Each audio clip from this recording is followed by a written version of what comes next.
In New York City 2022, humanity's reckless behavior has resulted in severe environmental damage and global warming, making life increasingly difficult. The polluted environment has nearly wiped out natural wildlife, leaving people to fend for themselves.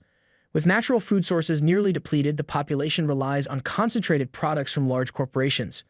One such product, soylent green, made from plankton, promises to provide nourishment for everyone but is currently produced in limited amounts. Detective Frank Thorne, who works in New York, lives with his old friend Solomon Solroth, a former police analyst with a remarkable memory and an extensive police reference library. This library aids Thorne in his investigations. Their case starts with a discussion about a recent murder case, during which Saul grumbles about the unrealistic expectations Thorne has for his notes, noting that they are not equivalent to a congressional archive. As they talk, a power outage occurs.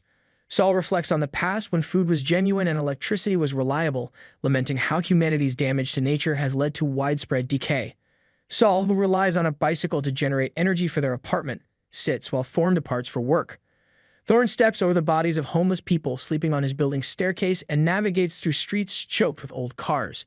These vehicles, now either makeshift homes for the poor or meeting spots for criminals due to a fuel shortage, clutter the streets. In one such car, a young man named Gilbert receives a metal meat hook and job instructions from a criminal syndicate representative.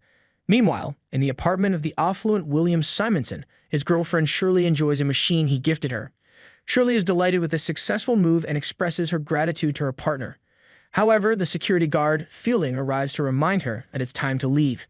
The couple then heads to a store where the vendor shows them a range of luxurious items, including a rare and expensive beef tenderloin, something unattainable for ordinary people.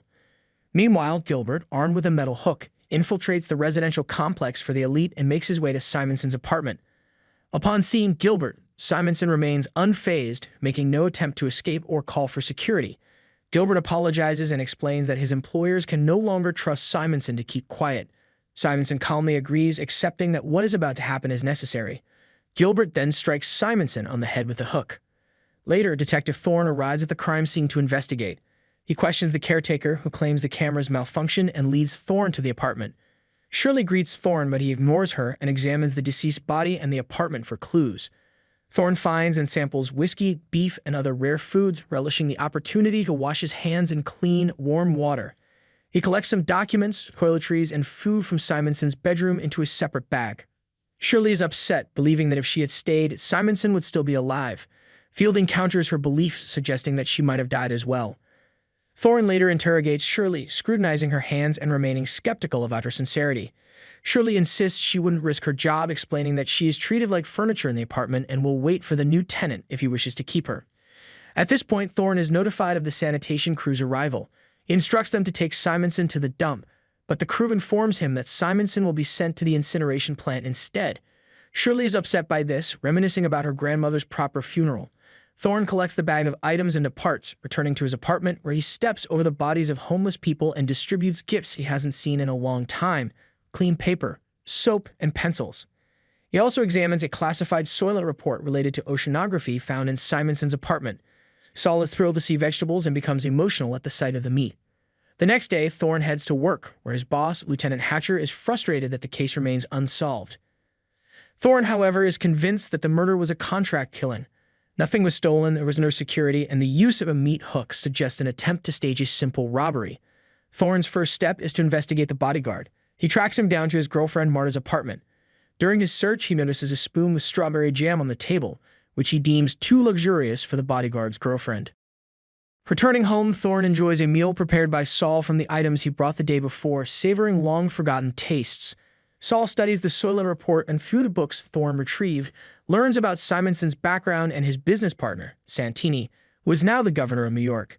Together, they develop the Soylent Project, which has proven highly profitable.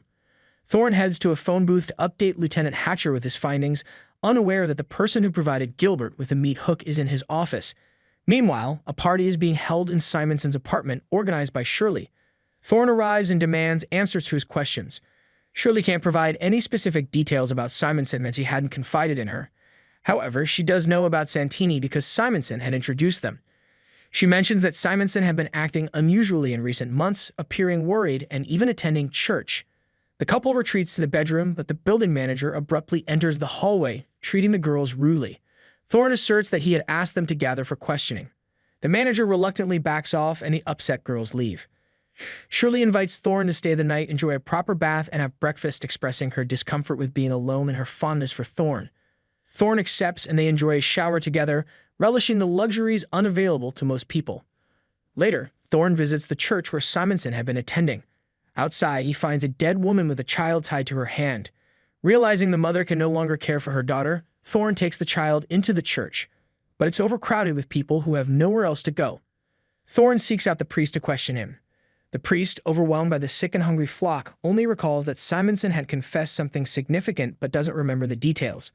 Under Thorne's pressure, the priest admits that the truth is deeply troubling. Thorne returns to his lieutenant, who informs him that the Simonson case has been closed as a simple robbery. The lieutenant requests that Thorne rewrite the report, but Thorne refuses, finding the case too suspicious. In response to Thorne's insubordination, Hatcher assigns him to patrol the streets. That same day, Governor Santini learns about Thorne's refusal to close the case and orders the elimination of the persistent policeman. Fielding, meanwhile, goes to confession. Meanwhile, Thorne is patrolling the area around the soylent distribution center where a large crowd has gathered.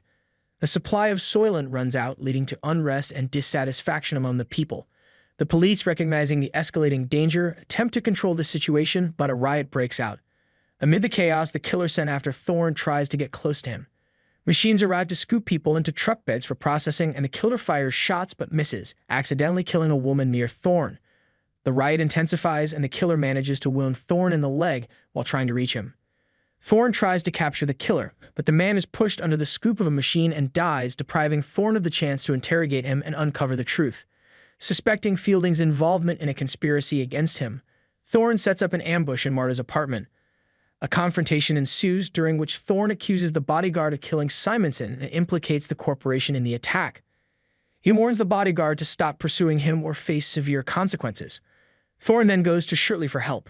Meanwhile, Solomon delivers the oceanographic report to a group of scientists known as the Investigators Bureau.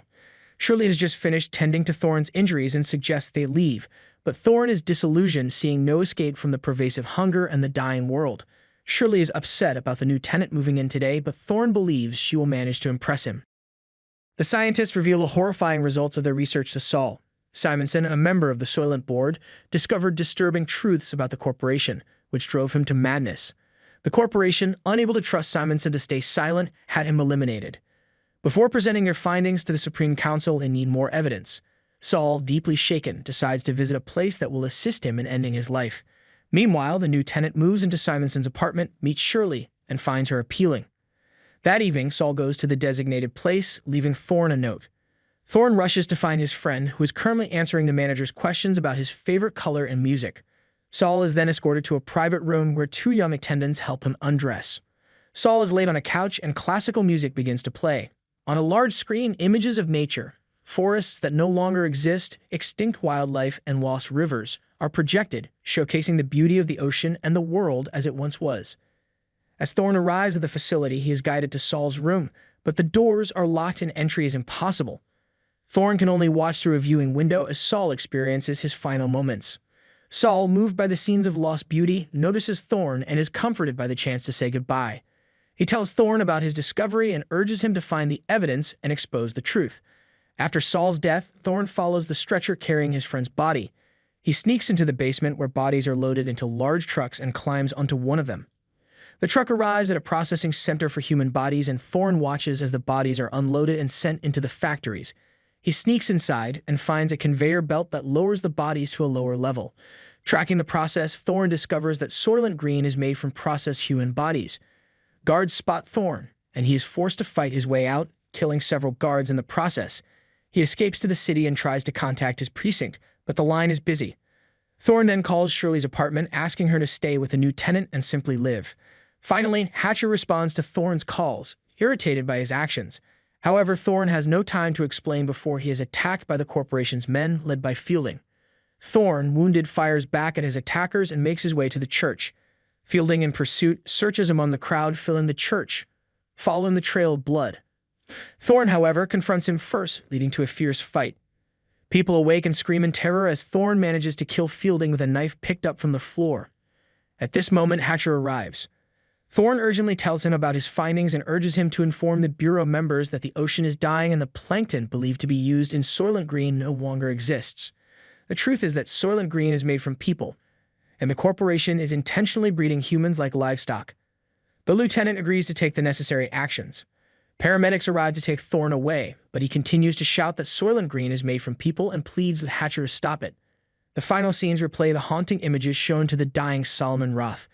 The adaptation of Harry Harrison's novel is both terrifyingly beautiful and compelling, emphasizing the bleak reality that even if people learn the truth, it may not lead to any meaningful change. The focus on ordinary people underscores the fragility and insignificance of human lives, which remains constant across time.